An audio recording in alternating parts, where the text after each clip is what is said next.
de este evento, gracias también al profe Juan Alberto Blanco y gracias a todos los que están conectados participando en este evento tan importante para la universidad.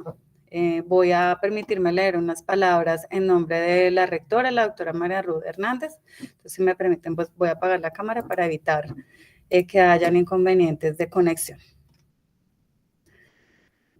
Universidad Colegio Mayor de Cundinamarca, instalación, sexto encuentro de centros de los centros TELAR, Potencias y Arte y Cultura, y noveno encuentro del texto y sus lectores 2024, Metamorfosis, Imaginaciones y Diálogos desde la Lectura, 25 de septiembre del 2024.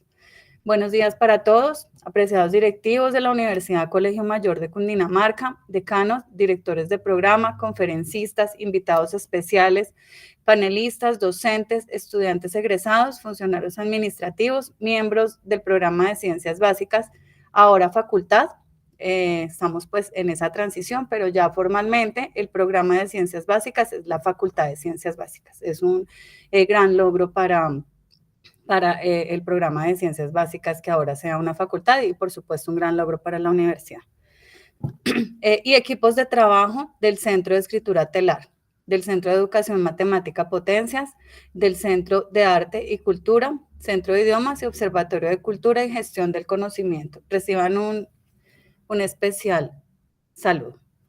Quiero darles la bienvenida al sexto encuentro de los centros TELAR, Potencias y Arte y Cultura.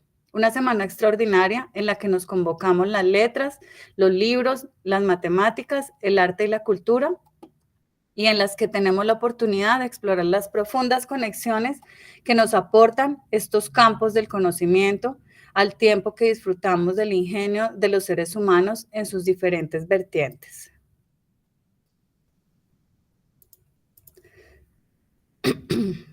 Perdón, tuve acá un problema de...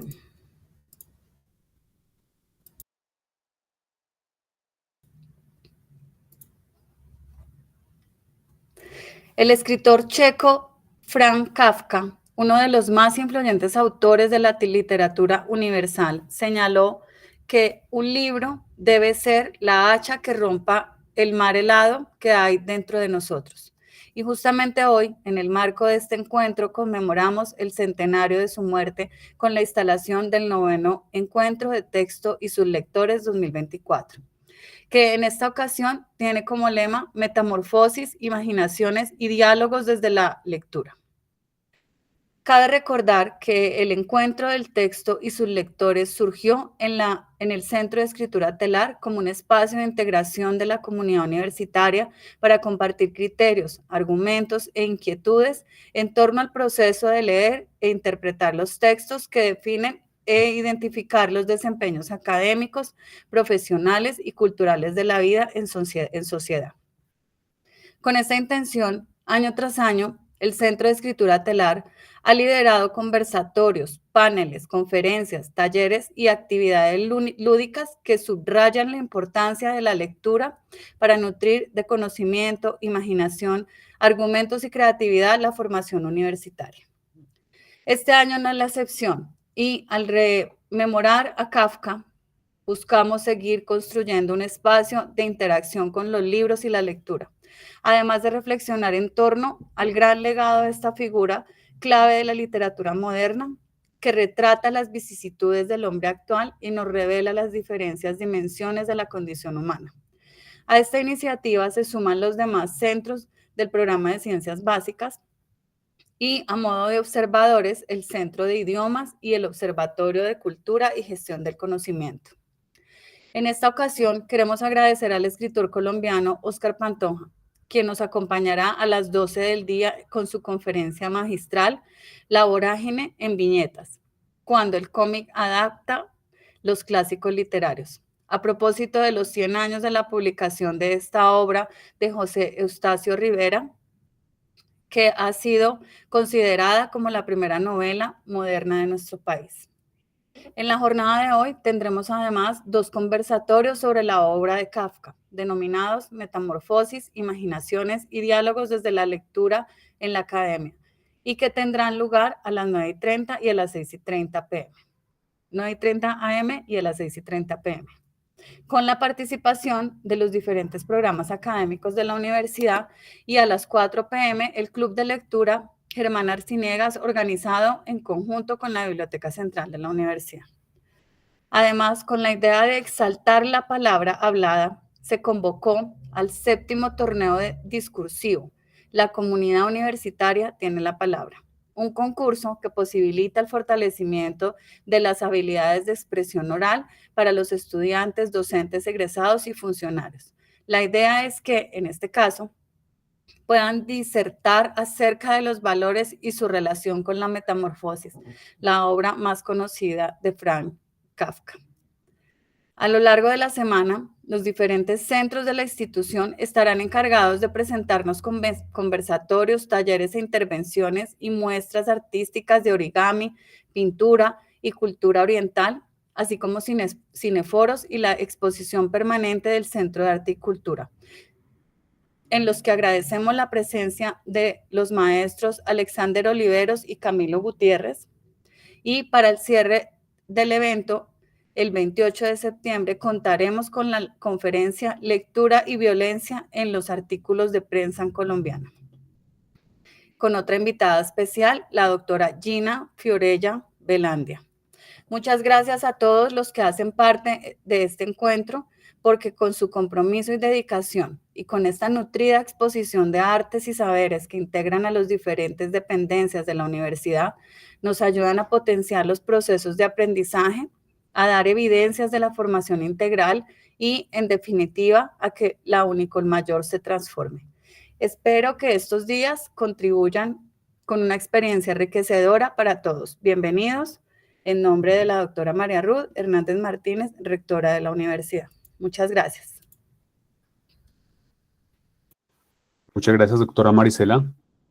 Ahora quisiéramos proponerles a todos que enciendan sus cámaras para tomar una foto general antes de pasar a la siguiente actividad.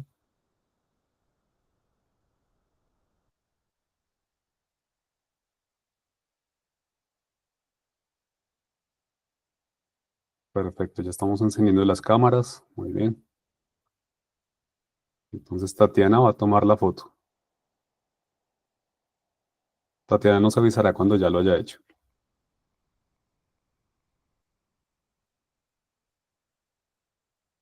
Listo, profesor. Muchas gracias. Bien, ahora pasamos a la siguiente actividad de nuestra jornada. Vamos a tener el conversatorio Metamorfosis, Imaginaciones y Diálogos desde la Lectura en la Academia. Lo moderará la profesora María Cristina Asqueta Corbellini.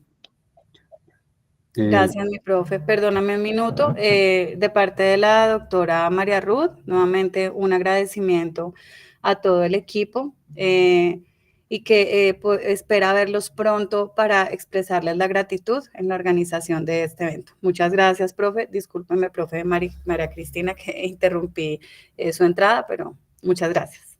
Aquí estaré. Gracias, doctora Marisela. Muy bien, entonces le damos paso a la profesora María Cristina Asqueta, quien moderará el conversatorio. Bienvenida, profesora María Cristina.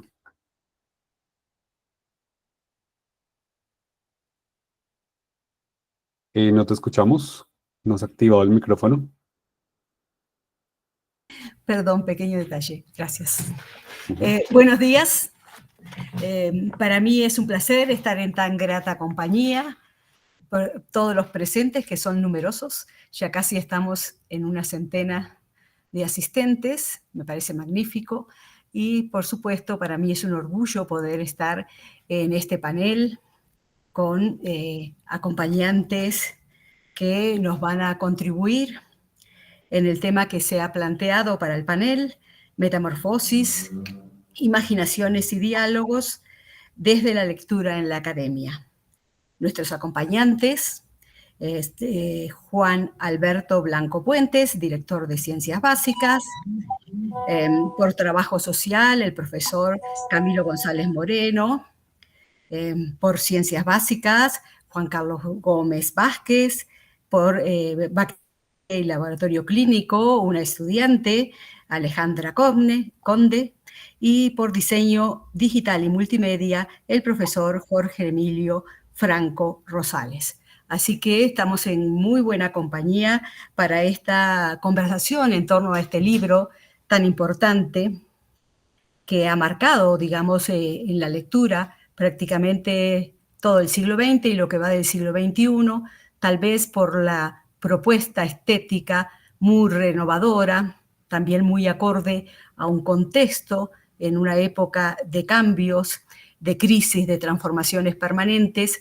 Ese libro acompaña de muchas maneras nuestras inquietudes acerca de cómo nos comportamos nosotros, los seres humanos, en ciertas situaciones, en ciertos cambios, en ciertas crisis. Así que, bueno, podemos decir muchas cosas, pero los profesores son las voces autorizadas para que escuchemos en este momento. Hay una serie de preguntas, les recuerdo a los panelistas, son 3 minutos de intervención. Les tendremos que recordar el tiempo porque, pues, el tema es extensísimo y ese trabajo de aplicar las máximas de la conversación, en este caso sería la máxima de cantidad para no equivocarnos en cuanto a nuestra disertación, en la extensión. Bueno, la primera cuestión que planteamos tiene que ver con algo que es tan personal a veces, pero al mismo tiempo es tan cultural, que es la experiencia de leer La Metamorfosis. Así que, bueno, el orden puede ser alternativo, profes, o quizá pueden, pues en el orden que los nombré, no los estoy viendo, así que se tendrían que asomar a la pantalla para que quedemos más conectados. Hola, Juan Carlos Gómez, ¿cómo le va? Ah, no se lo escucha. Bien, bien, sí, sí. Muy bien, muy bien. Buenos días.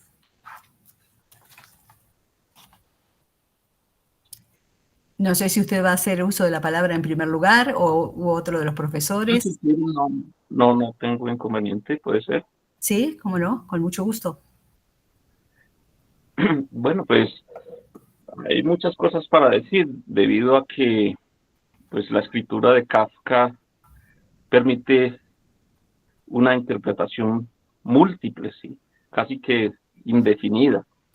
Cada quien que se acerque pues a la lectura va a poder pensar cosas muy diferentes frente a la propuesta, ¿no? Ya se mencionó un poco el hecho de la época en que fue escrito, de las grandes transformaciones en que se dan. Pues yo no me voy a centrar tanto a replicar el contenido del texto, sino a hacer mi propia interpretación del mismo, ¿no? Claramente, pues yo lo entiendo como una denuncia frente a la alienación total del hombre, frente a procesos transformatorios conducentes a la dominación del hombre por el hombre. De tal manera que, en ese sentido, es claro que la metamorfosis no solamente se da en el cuerpo y en la materia, sino que puede darse también en el pensamiento que generan los seres humanos y en los diversos procesos. Por ejemplo, refiriéndose a Foucault en El nacimiento de la prisión, él presenta este nacimiento de la prisión como una metamorfosis del castigo, ¿sí? Donde pues se trata de humanizar el castigo, ya que pues las prácticas de tortura, de muerte que se generaban frente a los postulados crímenes que en algún momento eran arbitrarios y demás, pues hizo que el castigo se metamorfoseara del cuerpo al pensamiento, ¿sí?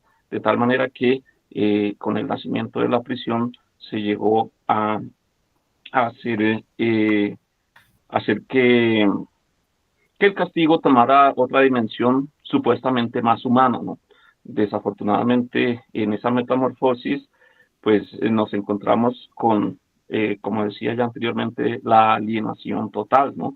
Donde pues lo importante es el cumplimiento del deber, que se manifiesta muy bien en el funcionario del proceso, que claramente es acusado sin ninguna razón y por el hecho de no tener un argumento sobre dicha acusación, los personajes que lo apresan, que lo acusan, pues simplemente dicen que ellos no tienen nada que decir, no saben nada, simplemente están cumpliendo las órdenes del sistema.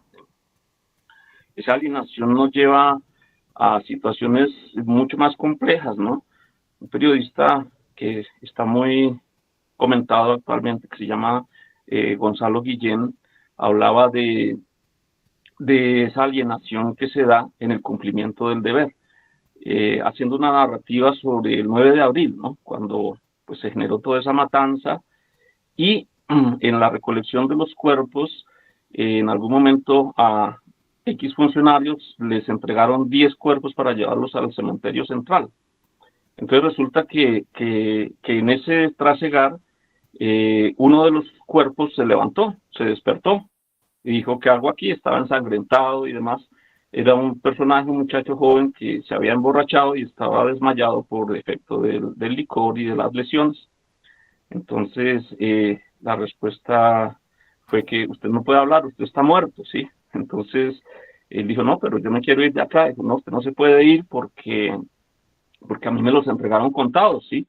10 muertos me entregaron y 10 muertos tienen que haber. Entonces lo mató simplemente para dejar constancia de que había cumplido con el deber. Desafortunadamente toda esta temática, toda esta retórica trasciende a toda la institucionalidad y pasa que en las universidades y en las diferentes entidades públicas, pues lo importante es cumplir con el deber que impone el sistema, sin importar si se hace daño, si se vulneran derechos o si la parte humana queda relegada en un espacio muy, muy diferente. Es el caso también, no sé cuánto tiempo llevo, por favor me avisa cuando ya tenga que suspender. Está el caso de... Un minuto, profesor. Bueno, para cerrar voy a referirme al caso de Eichmann en Jerusalén, Hannah Arendt, donde pues el juicio que le implicaron a Eichmann por las masacres, pues lo llevó a decir que pues él no tenía ninguna responsabilidad porque él solamente estaba cumpliendo órdenes, ¿sí? Y que él no había matado a nadie nunca, pero sí había sido el administrador y el gerente de todo el reparto de judíos en los trenes para que llegaran a tiempo, para que las ejecuciones sean a horas, para que la clasificación fuese exacta, pero que él no tenía ninguna responsabilidad.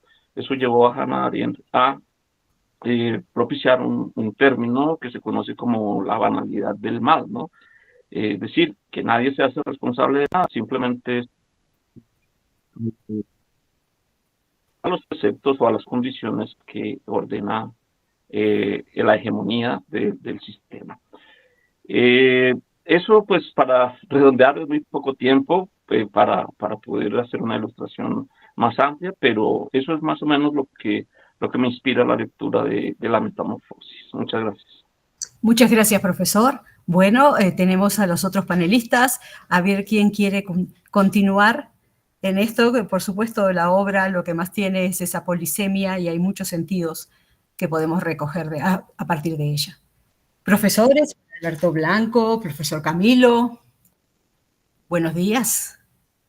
¿Quién continúa haciendo uso de la palabra?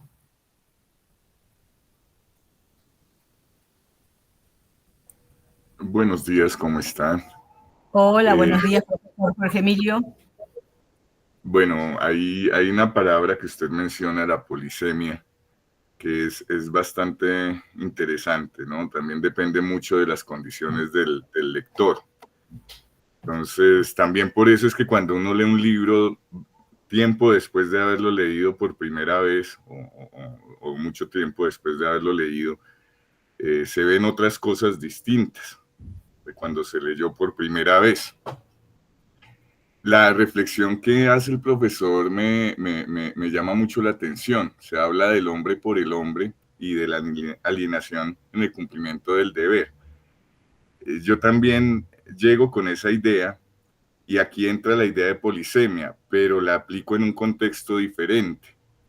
Tal vez por algunas situaciones que se han vivido en el trabajo, la primera reflexión que se me genera es respecto al terror mismo de la transformación y cómo la transformación pone en riesgo el rol que uno tiene frente a los demás. En ese sentido, hago la asociación de la transformación con la enfermedad y cuando se siente que el cuerpo no puede cumplir con ese deber. Y en ese sentido, que creo o percibo o interpreto algo de enfermizo en la transformación. Algo que también se puede ver en los cómics que ha generado. La profe Sandra nos compartió un par de cómics. Yo pude estar viendo la versión manga y pude ver otra de las versiones. Y es curioso también cómo los autores hacen que la transformación haga ver al personaje como pues un bicho desagradable, que claramente era la intención del autor desde el escrito. Y desde allí el problema es el del personaje y cómo siente que no puede cumplir con sus funciones en su núcleo familiar y pues a partir de su trabajo, y cómo empieza a convertirse en una carga, lo que también es una sensación muy humana. Cuando uno no puede cumplir con sus labores y necesita la ayuda de los demás, empieza a haber una divagación muy fuerte, una discusión con el yo mismo sobre cómo abordar la situación y si en realidad se es capaz de pedir y más aún recibir la ayuda de los demás. Claro, hay casos extremos donde solamente se puede seguir con esa ayuda. Y por supuesto, el final es un poco fuerte en el sentido de que se pone en tela de juicio todo el sacrificio que el personaje desarrolló por el núcleo, por su grupo. Incluso se hace pensar que los personajes restantes pueden continuar sin sentir la pérdida o el sacrificio del protagónico. Esas reflexiones me llaman mucho la atención porque creo que muchas personas pasamos por ellas y que hay muchas circunstancias en la vida en las que hay transformaciones por las cuales uno mismo puede llegar a cambiar de rol en su grupo social y que pueden ser tremendamente traumáticas. Y al mismo tiempo la reflexión que hace el profesor frente a la necesidad de ser útil y cómo eso también lo aliena, puede alienar a las personas, no puede, en realidad aliena a las personas. Pues es muy interesante que un escrito que se haya hecho hace tanto tiempo pueda generar esas reflexiones. Y también creo que eso es lo realmente pertinente de la lectura. La lectura trasciende el tiempo. Las cuestiones que Kafka estaba proponiendo en su texto son retomadas una y otra vez porque siguen siendo válidas y posiblemente lo seguirán siendo a través del tiempo en el futuro. Profesor, le recuerdo el tiempo, ya se está pasando. Ya estaba cerrando justamente con eso, profesora. Muchísimas gracias. Sí, discúlpeme. Es muy interesante cómo un texto puede trascender al tiempo precisamente por eso, porque enuncia ciertas ideas, ciertos principios que se van a seguir repitiendo precisamente por nuestra condición de humanos. En este caso, ese sentido de la transformación y de cómo esa transformación puede generar una afectación en el rol que uno desempeña y, por supuesto, en su propia utilidad. Cerraría con eso. Muchísimas gracias, profe María Cristina. Muchas gracias a usted, con mucho gusto. Profesor Ariel Camilo González Moreno levantó la mano, creo que es para seguir en la intervención, ¿verdad? Sí, señora, perdón, es que yo llegué un poquito tarde porque estaba en comité de investigación de facultad. Sí. Tranquilo. Yo tengo el cargo allá de enlace de investigación de todo el programa y entonces me quedaba difícil, pero sí quería plantear 2 o 3 cositas siguiendo un poco la línea de lo que han planteado los compañeros. Bueno, primero que todo, buenos días, gracias por estar acá. Yo quería plantear 2 cositas. Una, pues, digamos, como que Kafka sí, para la formación que nosotros tenemos en filosofía y en literatura es fundamental. Quiero contar dos cosas por las que todavía creo que es fundamental. Una, hay una anécdota y es cuando García Márquez lee La Metamorfosis. Y él plantea una cosa y es, García Márquez literal dice, yo pensé que eso no se puede hacer, porque la primera línea del texto literal dice, el señor K amaneció convertido en una cucaracha, literal. La cuestión es que en sentido estricto Kafka no da ninguna explicación, no da ningún contexto. De hecho, él no muestra el proceso de la metamorfosis. La metamorfosis, de hecho, no es que él se convierta en cucaracha, sino cómo el hecho de que él se convierta en cucaracha transforma a la familia. Y cómo la familia pues pasa el duelo, y en algún momento hay una escena bellísima cuando él se da cuenta que la familia ya tuvo que seguir adelante con él ahí, sí, como sabiendo que él se había convertido en ese insecto gigante, pues la familia lo único que pudo hacer es cuidarlo y seguir con la vida. ¿Y por qué voy a esto? Porque cuando García Márquez dice, yo no sabía que eso se podía hacer, García Márquez integra ese método. O sea, yo no sé si ustedes han leído a García Márquez, pero también lo que sucede con él y con gran parte del boom es que el boom asume eso. O sea, no hay que explicar las cosas, sencillamente las cosas suceden. Entonces contémoslas tal cual, como, no sé, Remedios la Bella sale volando. Eso no hay que explicarlo, sencillamente sucede en la obra, y al suceder lo que creo que es maravilloso ahí es que se reinventa la forma en la que nosotros en Occidente contábamos historias. Porque en últimas, en Occidente nosotros estábamos atrapados en cierta medida en el naturalismo y en el realismo, y entonces incluso cuando había narraciones fantásticas había que darle una explicación a la narración. Pero en Kafka sencillamente se salta eso, no hay que explicar nada, hay que contar el hecho como si fuera ya algo que ya sabemos que sucede. Y al saber que sucede así, se abren puertas para sencillamente romper la diferencia entre realidad y ficción de una manera muy potente y muy poderosa. Pero además hay una cosa ahí, y es los análisis que hace Walter Benjamin sobre Kafka. Quería quedarme en dos cositas que me parece que son muy poderosas. En últimas, Walter Benjamin, cuando se aproxima al análisis de la obra de Kafka, encuentra que hay muchas vías. La vía más tradicional es la teológica, como que Kafka habla de Dios, habla del poder, habla del Estado, pero Walter Benjamin encuentra una vía que creo que ha sido la más asumida por la crítica, y es la de mostrar que en últimas Kafka hace una recuperación de lo que en ciertos escenarios se llama la Madrish, la tradición teológica judía, que quiere dar enseñanzas a través de historias, que en últimas tienen una moraleja. Lo que dice Walter Benjamin es que Kafka toma la historia, el modelo parábola, pues la Madrish para nosotros serían las parábolas, y en la Biblia, la Biblia está hecha a través de parábolas, y en últimas la enseñanza religiosa para Occidente está hecha a través de parábolas que siempre cierran con una enseñanza. Está la historia de José y sus hermanos, está la historia del plato de lentejas, está la historia de etcétera, etcétera. Cada una de esas historias tiene un cierre, y ese cierre en últimas trae una enseñanza para dársela al sujeto. ¿Qué es lo que hace Kafka según Walter Benjamin? Utiliza la figura de la parábola, pero le quita la posibilidad de que la parábola pueda ser explicada. ¿Cómo así? O sea, le quita la enseñanza, le quita el mensaje. Elimina la posibilidad de que la enseñanza pueda ser asumida como una especie de historia con sentido. Arranca el sentido de la historia, y al arrancar el sentido de la historia nos deja ante una incertidumbre muy grande. ¿Qué es lo que nos quiere decir? ¿Cómo así que una cucaracha? ¿De qué está hablando? ¿Del hombre moderno, del totalitarismo?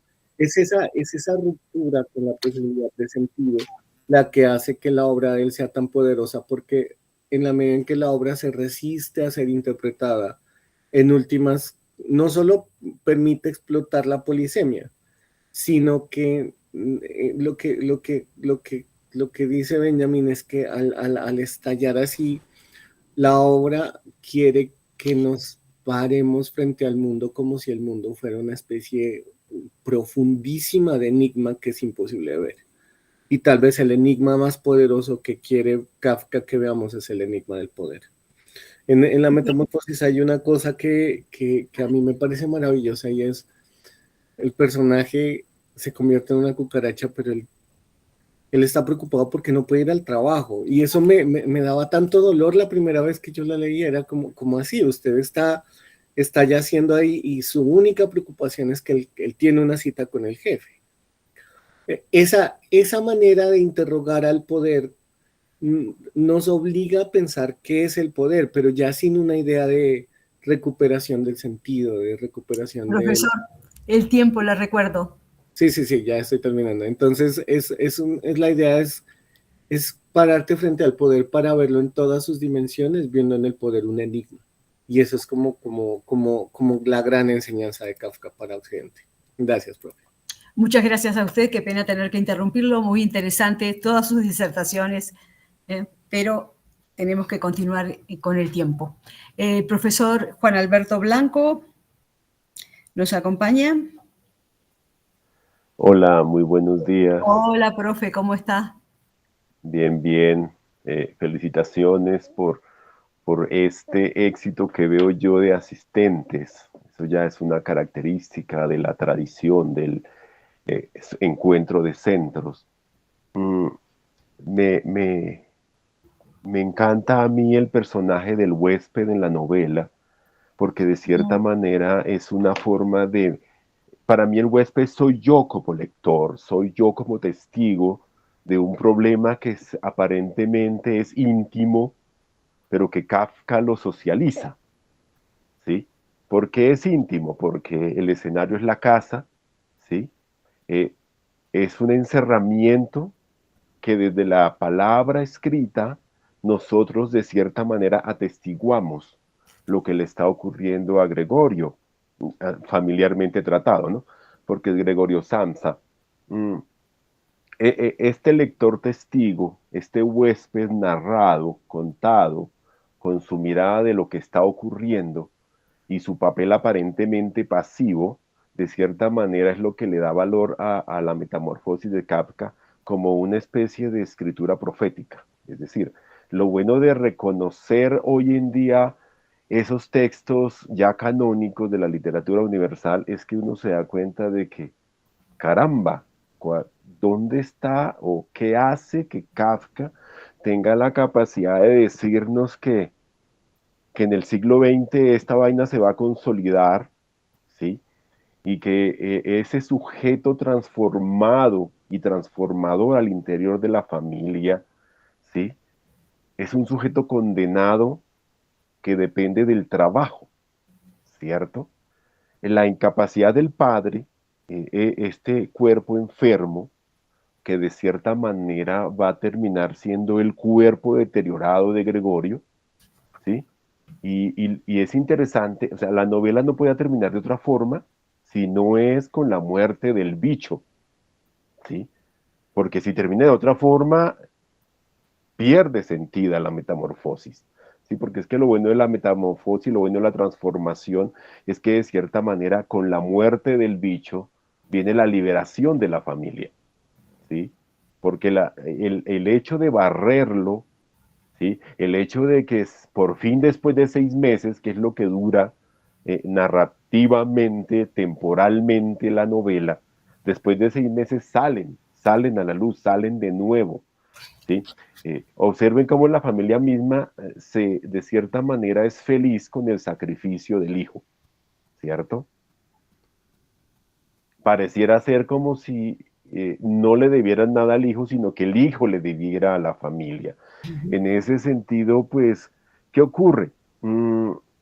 Esa pequeña burguesía sórdida es la que va a determinar cómo el sujeto, narrado desde su cambio, desde su mutación, de cierta manera va a decirnos cómo, de cierta manera, nuestra responsabilidad social, laboral, económica, va a impedir que demostremos a plenitud los sentimientos que podemos tener. Porque resulta que al final de cuentas, ¿sí?, con Gregorio no solo muere Gregorio, muere el concepto de familia y muere el concepto de sujeto ligado a una familia. Y entonces la familia viene a ser reemplazada por el escenario del trabajo, el escenario del jefe, el escenario de los compañeros de oficina, el escenario de las responsabilidades. Y eso está ocurrió en el siglo XX, por eso la profecía de Kafka, y obviamente hacia dónde va a llevar esa mutación, eso lo sabremos en el siglo XXI, ¿sí? Más allá de la cucaracha, que es barrida. Esa forma, el símbolo del barrer, del limpiar, del asear la casa, ¿sí?, implica de cierta manera una renovación. Y observen que al final, si no estoy mal, hay un parafraseo, si no me acuerdo muy bien, es que el padre ya ve a su familia con otros ojos y está pensando en casar a la hija, ¿sí?, con otro personaje que de cierta manera se lo dejamos al lector también. Ojalá tenga mejor clase, no sé, tenga más dinero, tenga mejor posición social y no sea un vendedor. Hasta ahí mi reflexión, no quisiera pasarme más. Bueno, muchas gracias, profesor, por el manejo del tiempo. Bueno, nos queda la estudiante Alejandra Conde. Alejandra, ¿estás por ahí? Estudiante de bacteriología y laboratorio clínico, que Sí, pues sí. aceptó el reto de hablar de su experiencia con la lectura y sé que tiene muchísima. Hola, Alejandra, buenos días. Buenos días a todos. Bueno, tal vez yo me quiero salir un poco de lo que han dicho los profesores hasta el momento y quiero que veamos un poco más la reflexión desde un punto más sensible, por llamarlo de alguna manera. Desde mi punto lo he visto y lo he relacionado también con sus otras novelas y es la forma tal vez depresiva y sentimental de ver al personaje, donde no solo la transformación es de la forma literal un bicho, sino podemos verlo tal vez desde la forma en la que el personaje transciende en sus sentimientos, en sus emociones, cosa que podemos ver algo similar en 3 horas que estuve hojeando hace unos días, de Kafka también, que es La condena, El castillo y el padre. Ambas, las tres, se pueden correlacionar con la metamorfosis en este sentido, donde Kafka lo hace ver al personaje de una forma más tal vez triste, que hace ver que su vida ha sido como, genera un cambio dramático, no solo por su caso anterior, porque pues queda más que claro que Gregorio era un ser totalmente esclavo de su trabajo, no tenía algo más que su trabajo y vivir por su familia, lo cual lo hace un personaje tal vez triste, y también ver cómo la reflexión de su familia, cómo ese proceso lo hace ver, sí, como lo que ayuda a fomentar ese sentimiento en el personaje, el cómo la familia se siente, el cómo es el rechazo de forma sucesiva de la familia, porque no es un rechazo de golpe, sino va escalando de a poco. Entonces, tal vez lo quiero, o yo personalmente lo vi, lo entendí desde este punto de vista, donde también abarca un poquito el contexto de Kafka, donde pues sus libros se escriben tal vez en una época un poco complicada de la historia del mundo, no solo por tema político, sino por tema general.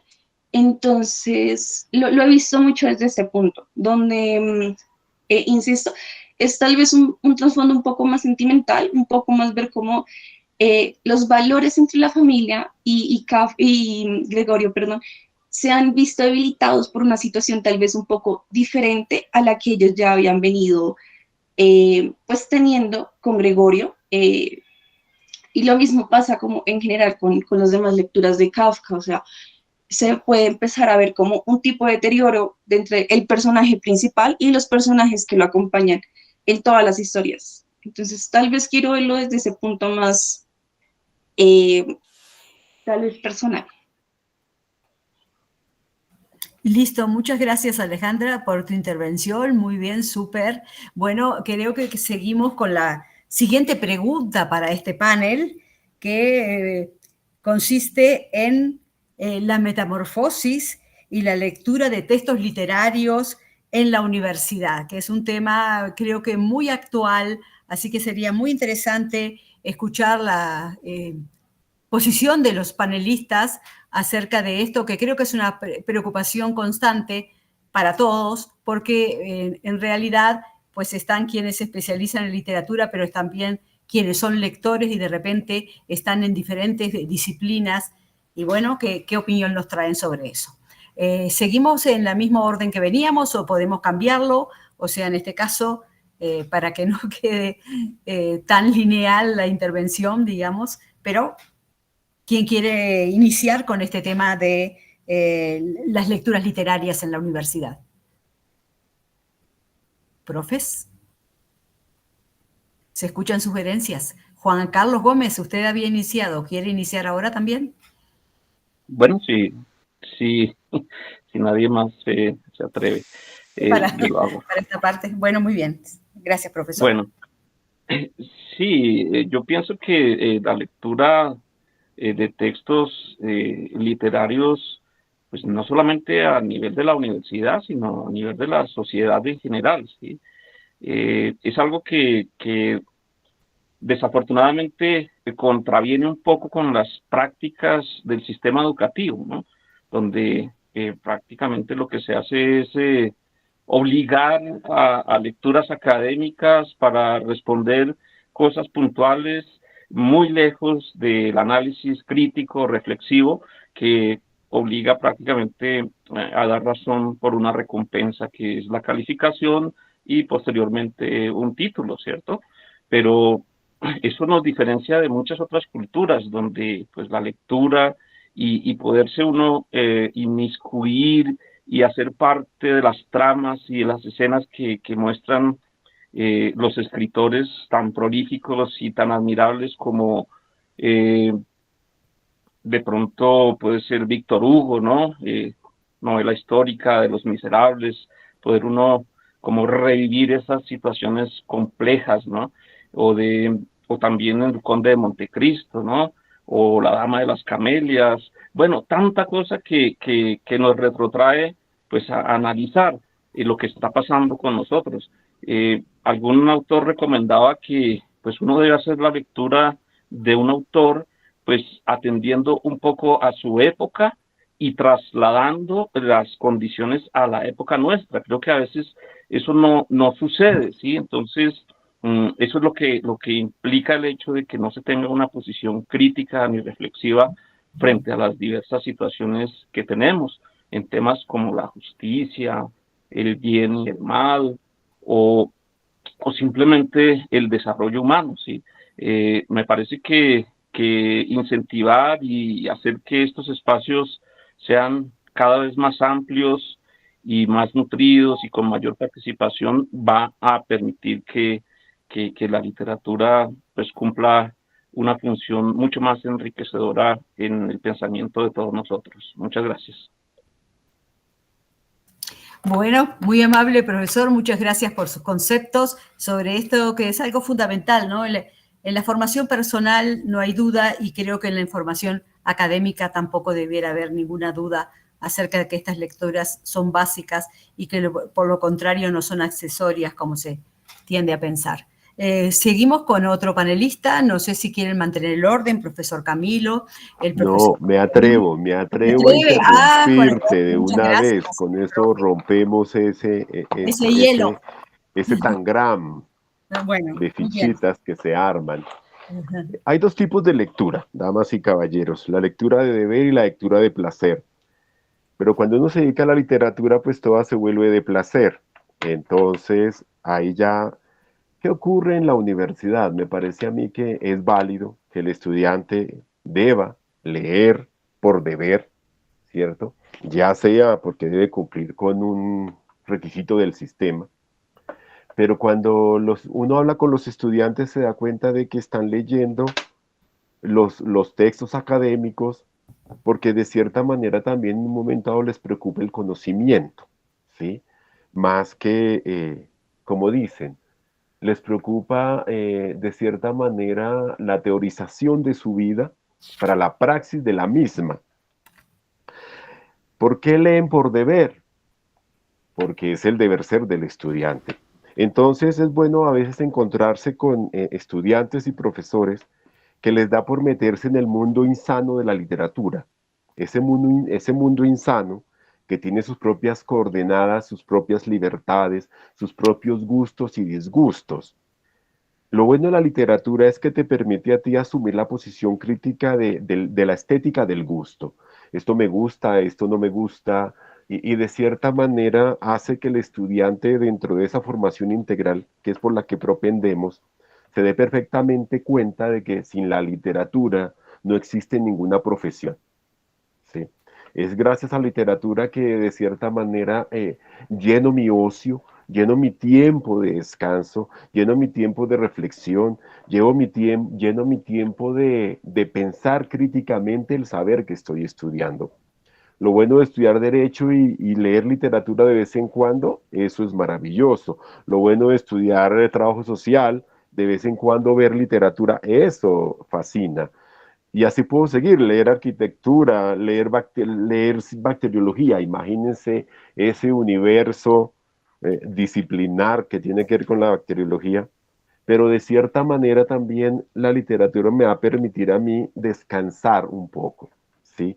La literatura es la que le permite a todas las ciencias o a todos los que están aprendiendo una ciencia a respirar hondo y profundo y tomar el aliento para seguir leyendo lo que me toca leer por cumplir, ¿cierto? A veces uno escucha con cierto temor el estudiante que dice, tengo que leerme un artículo, pero son 30 páginas. Pero no dice lo mismo cuando debe leer una novela, por ejemplo, cuando alguien le sugiere un texto literario, cuando alguien le dice, léase La Metamorfosis de Kafka, de seguro ahí no piensa en cuántas páginas tiene La Metamorfosis de Kafka, ¿sí? Pero bueno, son elementos y de cierta manera estos espacios y desde la academia es la invitación a estudiantes y profesores para que se den a la tarea de buscar una novela para leer, ¿sí? De un autor que le guste o que no le guste, que conozca o que no conozca, porque de cierta manera eso primero que todo le aumenta el goce de la lectura. Dos, aprende ortografía, aprende vocabulario, porque es un valor agregado. ¿Y quién quita? ¿Quién quita que de pronto dentro de estos profesionales que se están formando de aquí a mañana tengamos un literato? O sea, alguien que escriba literatura, alguien que haga novela, alguien que haga cuento, que vaya más allá de la teorización disciplinar y le dé por crear universos paralelos y dar el siguiente paso. Gracias a todos y ya así como gracias, dicen, Por espero no esa- haberme pasado. Pues no, se pasó un poquito, pero no pasa nada. Muchas gracias por esa reflexión. Creo que tiene que ver también con el deleite que produce la lectura literaria. Si leemos una obra que tiene todo ese trasfondo trágico y que viene de toda la tradición literaria, como La Metamorfosis, sin embargo hay un deleite en ver, por ejemplo, cómo está estructurado esa narración. También aprendemos narrativa, creo yo. Bueno, perdón, no quiero intervenir. Estoy en el lugar de moderación. Seguimos con el profesor, al profesor Juan Camilo o al profesor Jorge Emilio, quien esté listo para continuar con esta respuesta sobre la lectura literaria en la universidad. Profes Juan Camilo, profe Jorge Emilio, profesor, adelante. De pronto me tomo la palabra un poco para retomar nuevamente un par de palabras que se enunciaron hace poco. Empezaría por la palabra de multimedios empezaría por la palabra que fue universos y desde allí iría la idea de multiversos. Por supuesto, el problema de la lectura tiene que ver también con el área disciplinar. Y en el caso de nuestro programa de diseño digital y multimedia, pues nuestro programa, por ser creador de contenidos, tiene que crear historias. No solamente por el storytelling de los productos, sino también porque hay productos que están basados en la narrativa. videojuegos, por ejemplo, pero también cosas como series interactivas, series web, cosas por el estilo. Entonces, allí viene una cosa muy interesante con el asunto de la lectura, y es que la lectura le permite a uno entender otros mundos. Por supuesto, queda la idea de que puede uno llegar a escribir y empezar a construir esos nuevos mundos. Claro, el asunto de la lectura como tal, como acto, es algo que en esta época empieza a ser complicado, en el sentido de que la lectura fue el método hegemónico durante muchísimo tiempo y en este momento compite contra otros métodos que permiten transmitir historias. Y los estudiantes, por circunstancias, diría yo, contextuales, se ven abocados a esos nuevos medios, lo que deriva, tristemente, en unos índices que pueden verse de reducción de la lectura, como tal, como acto. Como profesor, por supuesto, defiendo el hecho de que hay que ayudar a los estudiantes a encontrar el placer de la lectura de tal manera que cuando el problema de leer no sea un acto de placer, sino un acto de deber, pues igual haya cierto placer en ese deber. Además, porque considero que la lectura también permite el desarrollo de ciertas capacidades de pensamiento y asociación.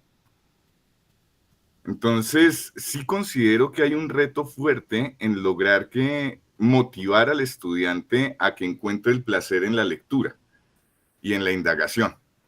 Cerraría con eso. Creo que estuve más o menos bien en el tiempo. Sí, perfecto, profesor. Notable. Muchas gracias. Bueno, el profesor Camilo ha levantado la mano. Creo que es también para la toma de turno. Profesor, adelante. Profesor Camilo González.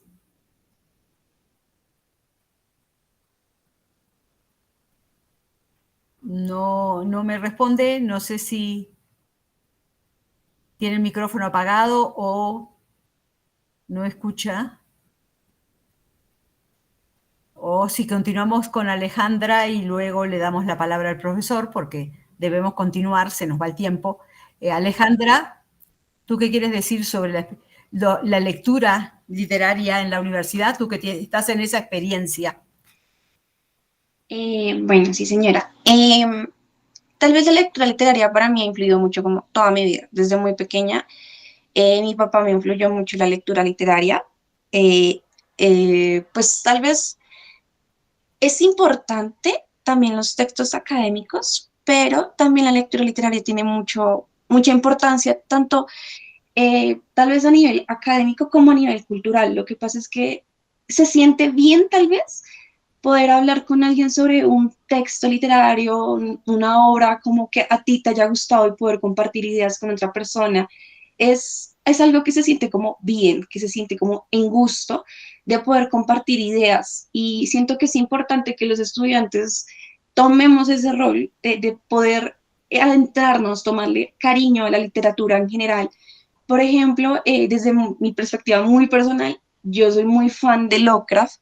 Yo adoro sus libros y a mí me encantaría poder compartirlo con alguien, cosa que tal vez no es muy fácil porque, pues, comento, la gente no suele leer mucha literatura. Generalmente lee otro tipo de textos que tal vez no son muy literarios y que no van como, tal vez que no dan el espacio tal vez para conversarlos como otro libro que sea más clásico, como un libro tal vez de García Márquez, como algún libro de Edgar Allan Poe tal vez.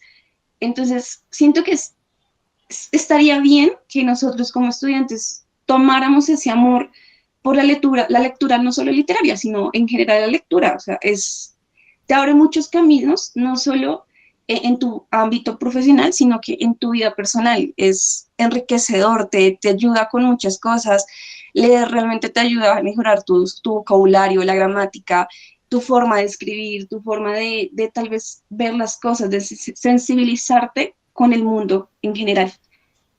Esa sería mi intervención. Muchas gracias, Alejandra, por tu reflexión. Como vemos, podemos verle el punto de vista más joven que es notable. Profesor Camilo, qué pena con usted, es que lo estaba llamando, pero creo que había tenido problemas. ¿Está ahora integrado, profesor? Sí, señora, acá está. Adelante, lo escuchamos. Bueno, o sea, ahí hay dos cosas. Yo creo que todos estamos partiendo de un principio y es que la lectura literaria es un placer. Yo creo que eso es un lugar común en sentido estricto. O sea, porque cuando tú lees literatura, hay cierto tipo de literatura, hay cierto tipo, y ya no solo hablemos de literatura, hablemos de textos filosóficos, textos históricos, etcétera. Sucede algo y es que son textos que retan. Y ese reto es un trabajo, o sea, yo creo que eso hay que también ponerlo en perspectiva. Es un trabajo, además es un trabajo constante, de disciplina, o sea, no es como una especie de placer hedónico. Claro, hay placer.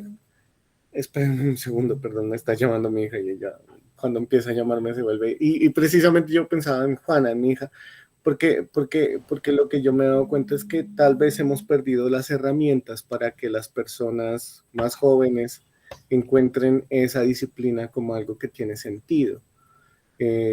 Claro, hay textos, digamos, Kafka es leíble, pero pues si uno va a otros tipos de autores, a otros tipos de disciplinas, a otros tipos de escenarios, no vamos a encontrar ese tipo, sobre todo de golpe. Creo que Kafka es un autor que te da golpes. Hay autores que no te dan golpes, que te requieren tiempo, y lo que no hay ahora es tiempo, y creo que esa batalla en particular la estamos perdiendo, no tenemos tanto tiempo para perder eso, y creo que si pensamos este problema desde cierta perspectiva, tenemos que mirar la relación tiempo-trabajo, y ahí es donde estaría la reconstrucción de los lectores. Eso era lo que quería plantear. Bueno, muchas gracias por su reflexión, profesor. Recordamos que las preguntas van al final. En este momento están haciendo uso de la palabra los panelistas, así que les ruego esperar y volver a levantar la mano cuando demos la palabra para que los participantes puedan hacerles preguntas sobre sus intervenciones. Muchas gracias. Bueno, continuamos con el otro punto que tenemos que tratar, que es bastante importante, porque plantea un problema: cómo promover la lectura literaria en cada uno de sus programas. O sea, ya que estamos convencidos de que el texto literario es un apoyo importante para la formación integral, como muy bien lo dijeron ustedes. Entonces, bueno, ahora, ¿cómo sería en cada programa? El orden también es un asunto de ustedes, ir tomando la palabra. Pueden levantar la mano los panelistas.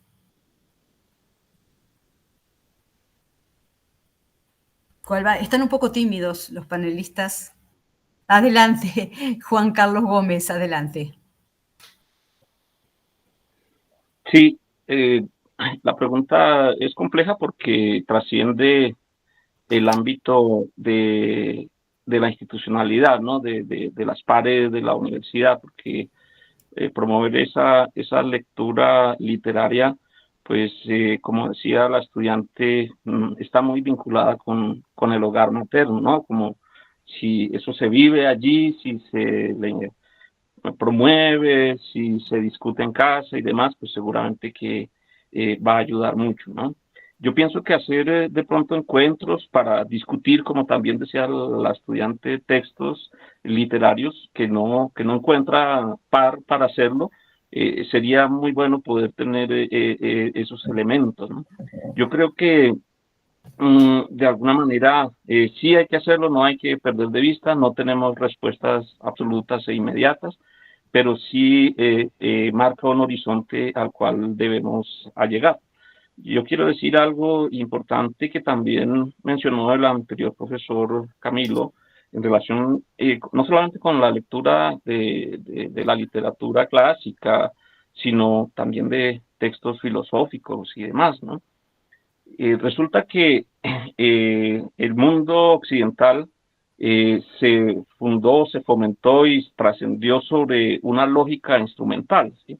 Pero si nosotros vamos directamente a la fuente, parece ser que el logos que conocemos tradicionalmente no tiene que ver con esa estructura mental rígida, sino que etimológicamente está relacionada como una definición del hombre discursivo, del hombre capaz de hacer discursos, ¿sí? Y ese discurso, pues, se puede hacer oral, escrito, visual, etcétera, etcétera, ¿cierto? Desafortunadamente se nos impuso esa condición en Occidente y nos movemos solamente en torno de una lógica instrumental que conlleva pues, a todo lo que hemos discutido en este momento. Pero si nosotros pudiéramos ver de manera diferente y cambiar ese mito fundamentacional de la lógica, de que no es la lógica proposicional, sino que es el hombre capaz de discurso, seguramente también podríamos avanzar mucho en el tema. Muchas gracias. Muchas gracias, profesor. Bueno, ¿quién quiere continuar hablando de sus recomendaciones o discusiones también para el programa? Adelante, profesor Jorge Emilio, muchas gracias. Muchas gracias, muy amable. Hubo una idea que me llamó mucho la atención del profesor Camilo, que es respecto al esfuerzo de la lectura. Por supuesto, la mayoría de actividades humanas requieren un esfuerzo. Y parte del por qué se hacen esos esfuerzos tiene que ver con el por qué entiendo yo como sujeto que debo esforzarme para algo. Conectando también con lo que decía nuestra estudiante, hay un problema con respecto a que nosotros como profesores dependamos de las motivaciones individuales, porque esas motivaciones individuales provienen de los contextos de cada uno de los estudiantes. Por supuesto, ojalá todos nuestros estudiantes vinieran motivados a la lectura. Hace muy poco estaba hablando con un estudiante, estábamos compartiendo bibliografía de vampiros, porque a los dos nos gusta el tema y estamos haciendo una biblioteca conjunta de eso. Eso lo menciono porque tiene cierta conexión con Lovecraft, aunque también hemos hablado de Lovecraft por allá con algunos profesores del programa. Pero el problema es que no todos nuestros estudiantes vienen con esa motivación. No a todos nuestros estudiantes en sus contextos individuales se les ha motivado a leer, ya sea a nivel familiar o a nivel de educación de primaria y bachillerato. Y vuelvo y digo, también tenemos que contar con lo que nos encontramos gracias a los medios digitales, ¿no? Donde los textos se sintetizan y se acortan, precisamente para que el tiempo de lectura sea mucho más corto. Entonces, yo creo que el problema tiene que ver con cómo podemos hacer que los estudiantes entiendan por qué la lectura es importante, cómo hacer significativa la lectura. Y eso abarcaría tanto los textos literarios como los textos académicos. Además, porque muchas veces hay textos que están en el límite de los dos. En el caso de Humberto Eco, cuando uno lee los textos literarios de Eco, mucho de lo que escribe Eco es académico. De hecho, él muchos de sus libros los escribe con mañas de académico, como las notas al pie. Y no es el único autor que hace esto, ¿no? Entonces, creo que es súper importante que nosotros como profesores logremos motivar esa significación de la lectura en los estudiantes a partir de poder mostrar las conexiones del para qué les sirve leer algo.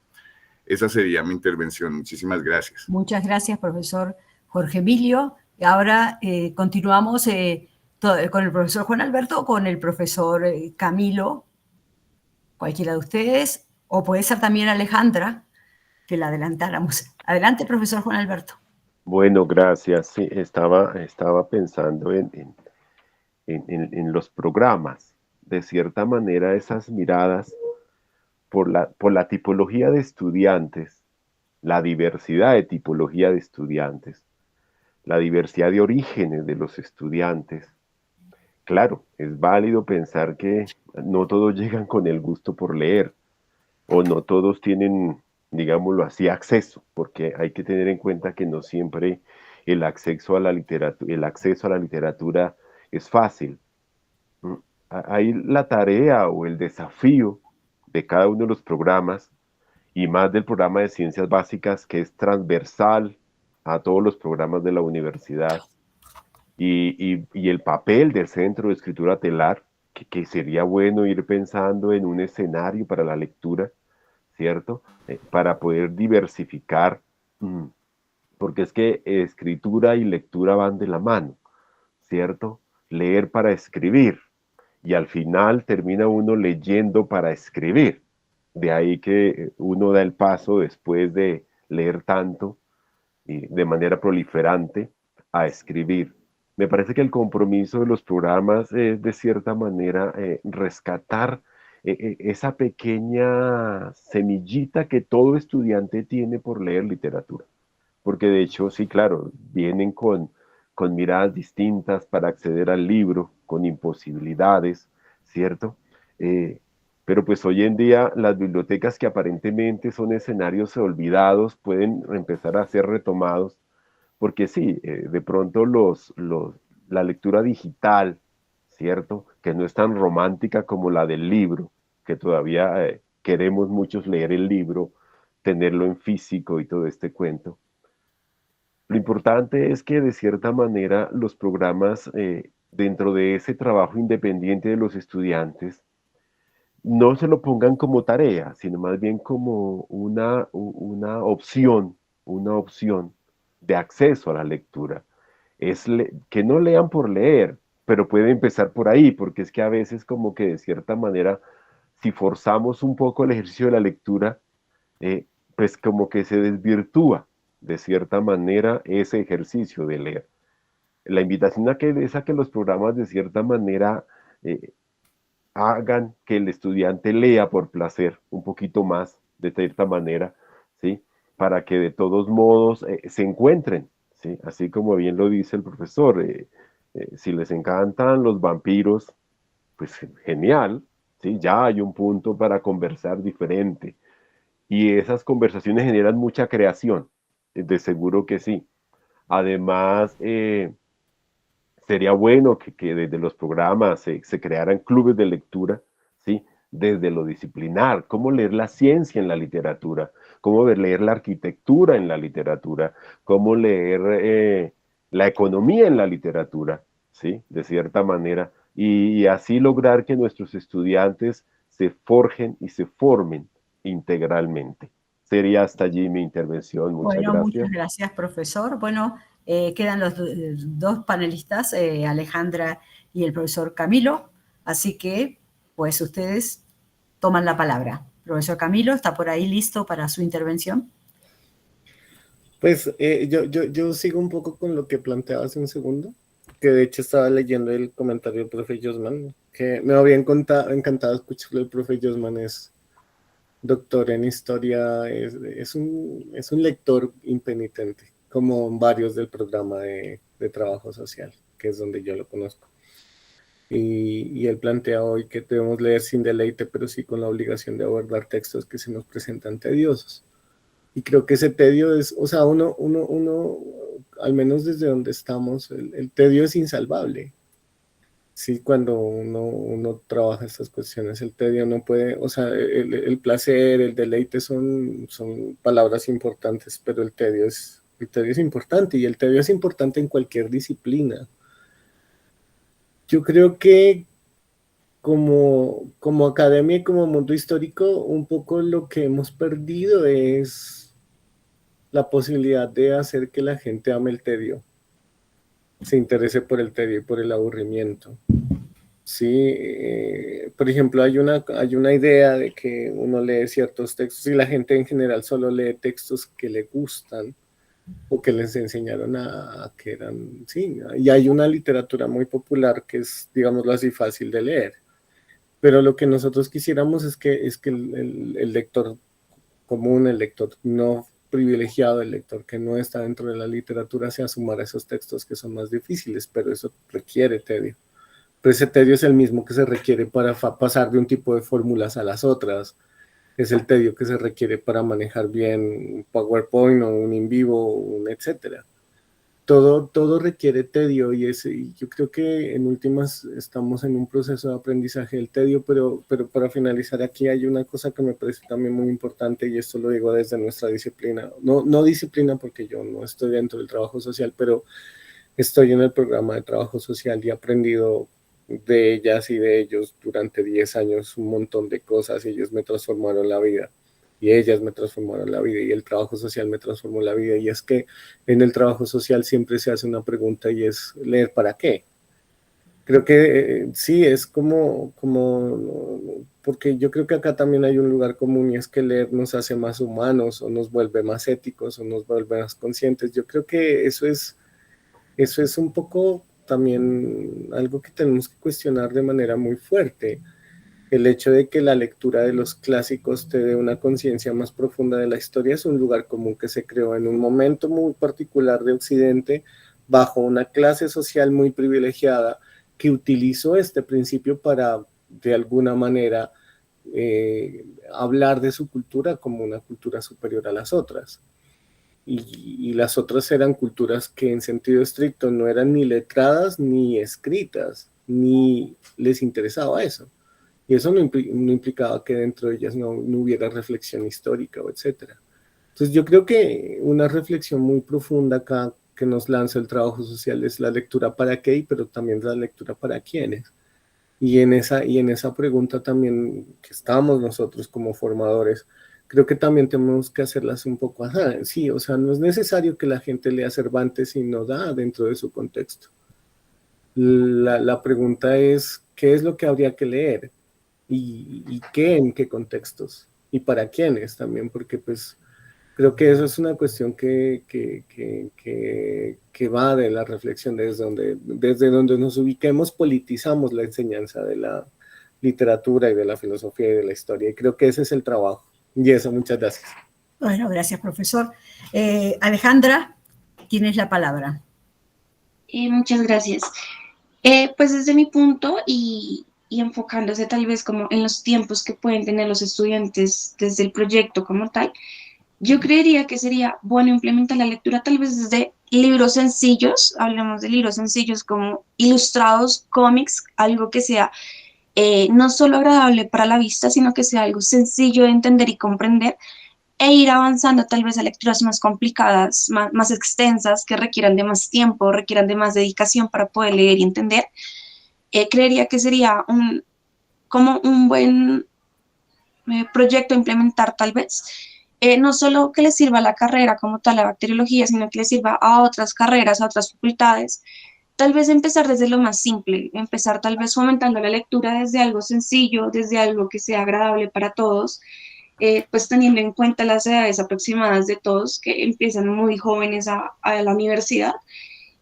Se podría fomentar desde ese punto la lectura, la literaria, porque pues ya la académica pues se ha venido fomentando toda la vida en el transcurso de todo el colegio y posterior en la universidad, donde pues ya conocemos que son como textos que se deben comprender y se deben realizar para llevar a cabo y proceder a tener como un punto satisfactorio en la carrera como, o crecimiento personal o profesional. Entonces creería que sería como bueno ese punto de implementar desde lo más pequeño e ir agrandando para que los estudiantes tomen como un amor y sentido de pertenencia a literatura en general, literatura ya sea histórica, literatura fantástica, poemas incluso. Muchas gracias, Alejandra, por tu punto de vista. Creo que es una recomendación que se debe tener en cuenta porque la interpretación literaria cambia con las generaciones. O sea, los que pertenecemos a una generación creemos que tenemos algo importante, pero las generaciones que vendrán también y las que pasaron también. Bueno, antes de dar la palabra al público, quiero hacer una pequeña síntesis para que ustedes piensen si tienen interés en preguntas, en plantearlas. No tenemos mucho tiempo, o sea, no creo que hay muchísimos participantes, eso es espectacular, y no solamente se mantienen, sino que además ha aumentado el número de ellos desde que empezó el panel hasta ahora. En primer lugar, darle las gracias a los panelistas por sus aportes que son imprescindibles, creo yo, para pensar el tema y volverlo a pensar, porque ningún tema de estos se va a agotar, como tampoco la lectura de la metamorfosis para nada se debe considerar una lectura agotada, sino que todo lo contrario, creo que tiene bastante reserva para el futuro. Bueno, entonces voy a hacer una pequeña síntesis de lo que ustedes acaban de decir, muy pequeña por razones del tiempo, pero inicialmente ante la primera pregunta sobre la experiencia, ¿no? Los que encuentran esa manera de presentar la dominación. No estoy segura si es denuncia, como dijo el profesor, que puede serla, claro que sí, pero sí hay una expresión de Gregorio es víctima de una terrible dominación, tiene que estar todos los días a las 7 de la mañana y no perder el tren, y si lo pierda, no ha cumplido con sus obligaciones. Eso quizás tiene mucha relación con lo que el profesor Camilo también dijo, por su parte, acerca de que el origen judaico, esa estructuración de la obligación del cumplimiento es se origina mucho en este tipo de cultura antigua del antiguo judaísmo, y queda impreso en diversos textos, todos los textos que van a replicar después en la cultura, esa manera de dominación, incluso la alienación podría también verse, y pues, los otros profesores aportaron el tema de la enfermedad, o sea, algo de enfermedad, es que realmente previo a la muerte, ¿qué pasa, no? ¿Qué pasa previo a la muerte? Creo que algo de eso entiendo en esas intervenciones que nos llaman la atención sobre esos aspectos que nos tiene la obra, que son sumamente importantes no olvidar y tener en cuenta. También el relato, la posibilidad de encontrar en la lectura el relato de diferentes mundos, tener experiencias que nunca tendríamos, como esta de la transformación. Hablaban también de historias de vampiros. Los vampiros también son objeto de transformación, se transforman, de día son una cosa, de noche son otra, o a la inversa. Entonces, esto, digamos, este asunto, digamos, de la parte, digamos, del sentido que tienen las obras para nosotros. También se habló del encerramiento, la casa como una especie de cárcel, donde él termina totalmente desubicado, ¿verdad? El huésped, incluso creo que ahí el huésped, el tema de los huéspedes que son finalmente, y yo creo los que dan las puntadas finales para el trágico desenlace de la obra. También se habló de la metamorfosis como una especie de texto profético. Probablemente lo es, porque si tiene tantas cosas para decirlo a la gente, posiblemente. Y la forma sensible de ver la obra, ¿no? Creo que eso que dijo la estudiante, la forma sentimental, nosotros estamos a favor de quién. Estamos a favor quizás sensiblemente del pobre Gregorio, que es víctima de escobazos, le insertan un manzanazo en un costado, nadie le puede quitar la manzana, es una bala, una herida a alguien que ya estaba bastante herido, ¿verdad? En fin, se mencionaron muchas cosas, la estética del gusto es algo bastante importante. Creo que hay un debate, ahora vamos a ver qué quedó escrito ahí en el profesor que quería intervenir, pero por razones de práctica que no se podía interrumpir a los panelistas y no se pudo quedar para hacer la pregunta. Y bueno, creo que la obra tiene muchísimo más para decirnos, entonces creo que todos se habrán quedado pensando, yo escuché cosas interesantísimas. Creo que esto es también un espacio de aprendizaje cuando insistimos que le recomendamos a los programas, y es una cuestión pedagógica. ¿Cómo vamos a hacer para que, digamos, la herencia cultural no se pierda, para que, como también dijo el profesor Juan Alberto, haya nuevos creadores que pueden salir de nuestras aulas, y eso es también algo maravilloso. Bueno, voy a mirar en la pregunta, y quienes vayan a intervenir del público pueden ir levantando la mano.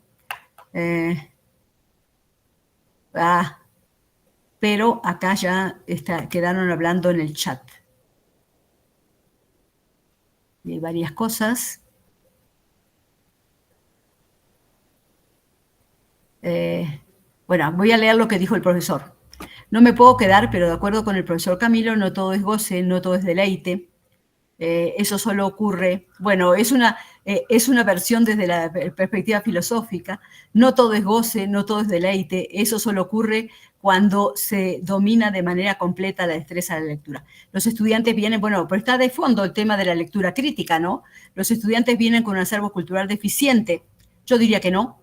En términos también de lectura, primero los relatos, el tema de la relación entre la tradición oral y la tradición escrita. Los relatos siempre están ahí, hay literatura.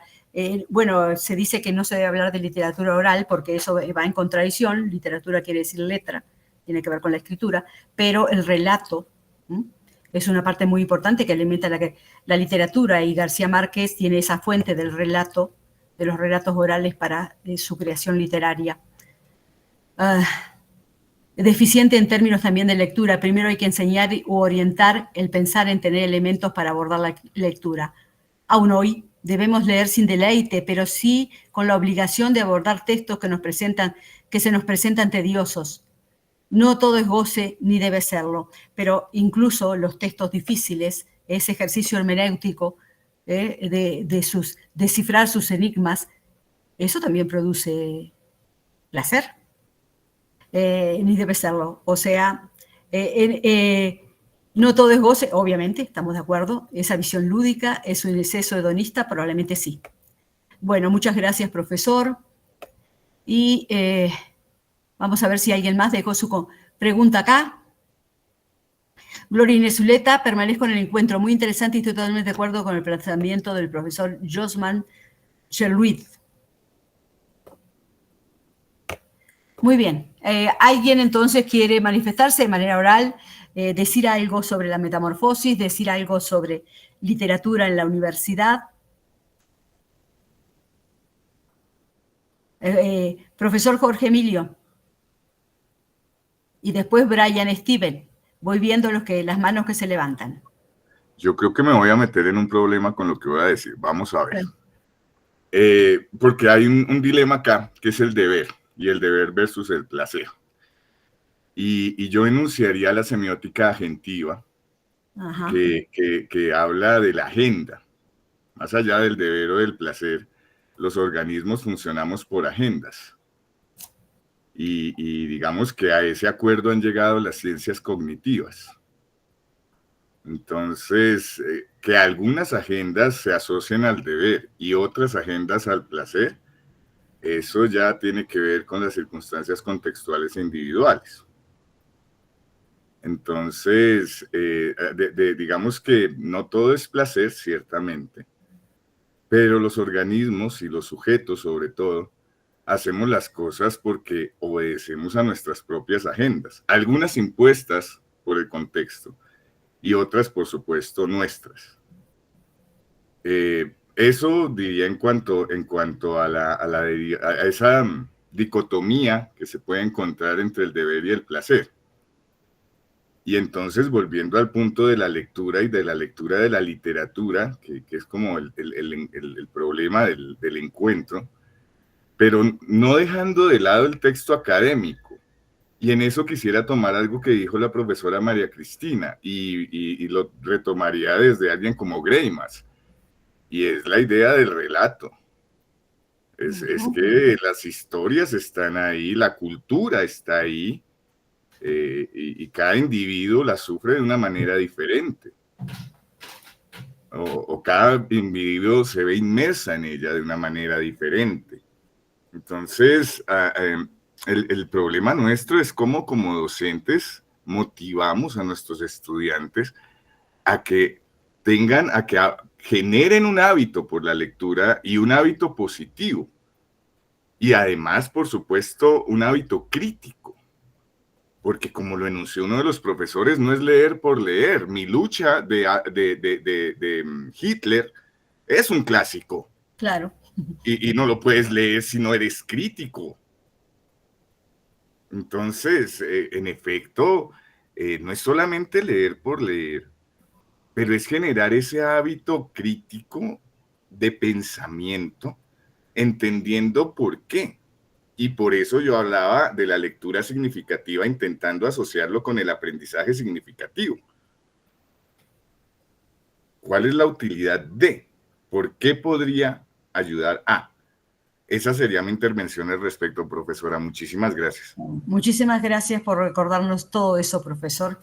Como vemos, el tema es amplio y, por supuesto, dialéctico también. Brian Steven, te damos la palabra. Buenos días. Buenos días, profesora. Pues bueno, sí, creo que me acerco un poco a lo que dice el profesor Jorge Emilio y difiero un poco de lo que dijo la compañera. Yo considero que de por sí un libro es una herramienta poderosa que me dota de muchas habilidades, ¿sabes? Digamos, yo soy del programa de economía, ahí nos tienen leyendo un libro especialmente de Mankiw, y uno de verdad o sea, cuando uno se mete en las páginas y en el contenido que tiene el libro, se dota de habilidades y bueno, valga la redundancia, de herramientas que pues a uno lo preparan, ¿sí? Entonces eso de decir que fomentar con lecturas pues básicas, por decirlo así, con libros de pronto que no sean tan difícil de leer, pues no estoy tan de acuerdo, ¿sabes? Yo veo que de verdad o sea, la herramienta está ahí están los libros, y el que quiera hacer uso de esa herramienta, pues va a prosperar en cualquier nivel de su vida, tanto el profesional como el personal. Entonces, yo considero que no, o sea, simplemente hay que mostrar de verdad las habilidades que se adquieren y las herramientas que ofrece leer un libro.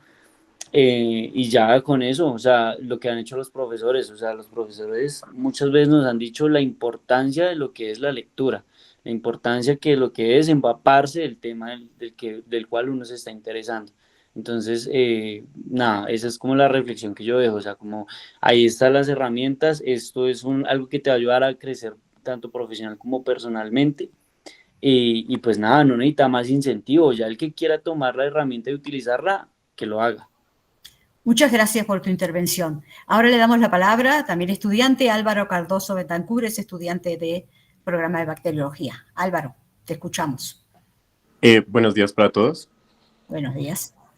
Desde mi punto de vista, yo sí estoy muy de acuerdo con lo que mencionó la compañera Alejandra con relación a tener que iniciar bueno, para algunos compañeros tener que iniciar con libros o como con contenido inicial básico, porque primero tengo varios motivos. El primero es que estamos en contacto con estudiantes que son muy jóvenes, que hasta ahora están iniciando como con su desarrollo. Y puede que durante su transcurso de aprendizaje en el colegio no hayan tenido como que las herramientas ni las bases necesarias para fomentar o para que se pueda escalar de una buena manera el aprendizaje de la lectura.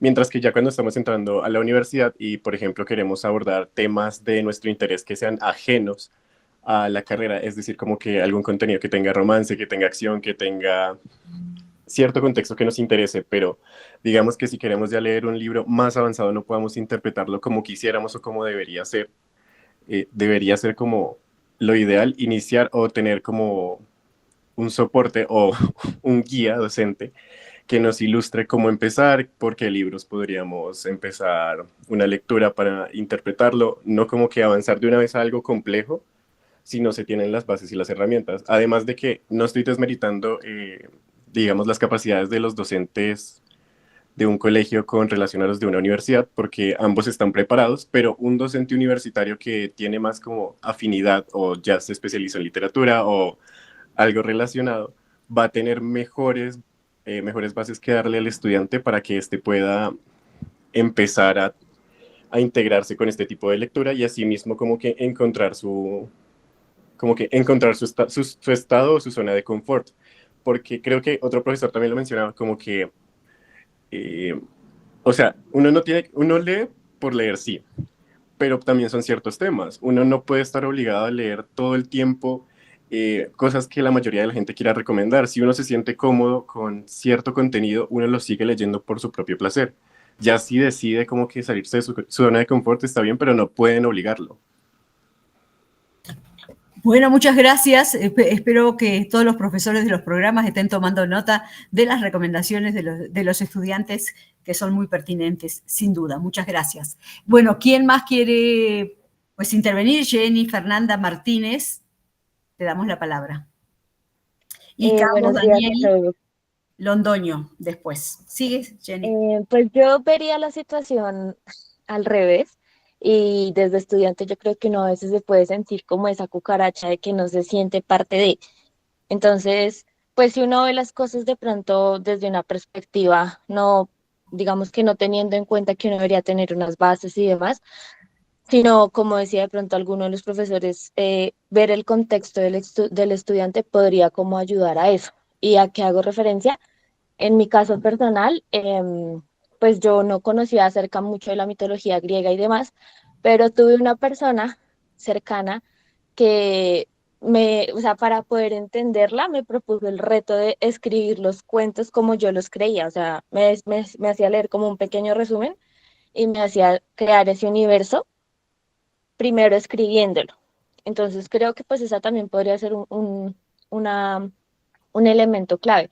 Y es como partir de que conoce el estudiante y más bien retarlo a crear y luego como así a experimentar todo ese contexto literario. Porque uno a veces se siente como no capaz de poder entender o no capaz de poder llevar esa línea, o a veces pues obviamente desarrollar ese hábito es muy difícil por tiempo, por espacio, por todas las cosas que puedan pasar, pero cuando uno hace parte como de ese proceso, desde el yo tengo que crearlo o yo tengo que imaginarlo a mi manera, puede haber como un clic diferente.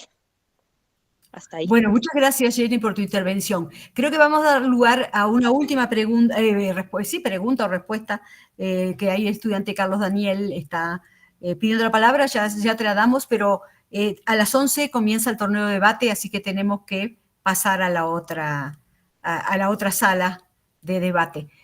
Carlos Daniel, te damos la palabra. Bueno, primero que todo, muy buenos días y muchísimas gracias por el espacio, ¿no? Y yo quiero abordarlo más desde, pues, el debate que parece que se ha instaurado, ¿no? Sobre el deber y el placer de la literatura, ¿no? Y quiero verlo más hacia el lado del texto académico, ¿no? Yo creo que también hay, independientemente de que sea complejo o no el texto académico, también hay un reto sobre la lectura, ¿no? Que para mí significa, pues, pararme frente a frente con el lector o la literatura, también significa un reto y encontrar un placer en el pelear con el mismo autor, ¿no? Que significa ver los puntos de vista de él y pelear con los míos, ¿no? Hasta tratar de entender, este texto académico, ¿no? Es pequeña la intervención, pero es eso, pararme frente a frente al lector, ¿no? Muy bien, muchas gracias, muy amable. Bueno, entonces, están todos cordialmente invitados para... Juan Carlos, ¿qué quiere decir? Pues Juan Carlos Gómez, el profesor es... Sí, muchas gracias. Mire, es solamente para atender la sugerencia de uno de los estudiantes, una recomendación, ¿no? De Henry David Thoreau, Una vida sin principios, ¿sí? No es difícil lectura, no es largo, pero sí nos enseña un poco el desarrollo de la cultura americana en relación con la desobediencia civil. Era eso nomás, muchas gracias. Bueno, gracias por... siempre esas recomendaciones vienen bien. Carlos Daniel, tú interviniste recién, ¿ibas a seguir hablando o te quedó la mano levantada? No, señora. Bueno, gracias. Bueno, entonces, como les digo, la siguiente actividad, y ya estamos próximos a ella, es el torneo el debate. Entonces... Querida María Cristina, sí. Discúlpame que interrumpa. Sí. Como está cerrando el conversatorio, termina, lo cierra así, la actividad general la cierra Daniel y Daniel qué pena, indica disculpa. los actos que continúan. Gracias. No, yo estaba tratando de justificar por qué llegábamos hasta acá con la ronda de preguntas, porque estamos sobre el horario nada más, sobre el horario de la otra. Gracias. Actividad. Era eso nada más. Bueno, muchísimas gracias, no solamente a los panelistas, que bueno, nos dieron la oportunidad de pensar muchísimo sobre el tema o los temas que estaban propuestos para el panel, y también a los asistentes por su atención maravillosa. Muchísimas gracias. Muy bien, me sumo al agradecimiento a los panelistas, a todos los que intervinieron. Fue muy enriquecedor escucharlos. Quisiera, para ir cerrando, que cada uno de ustedes abra su cámara, que la active. Vamos a tomar una foto en este momento. Mientras que vamos encendiendo la cámara, les voy comentando que a las 12 tenemos la conferencia magistral La vorágine en viñetas, cuando el cómic adopta los clásicos literarios, con el escritor Oscar Pantoja. Bien, ya van abriendo la cámara. A las 2 tenemos el 7º torneo discursivo, la comunidad universitaria tiene la palabra. A las 4 tenemos el club de lectura Germán Arciniegas. Y a las 6:30 tenemos otro conversatorio con otros programas académicos. Están todos cordialmente invitados. Y ahora que ya todos tienen sus cámaras encendidas, vamos a tomar la foto. Tatiana nos avisa apenas termine.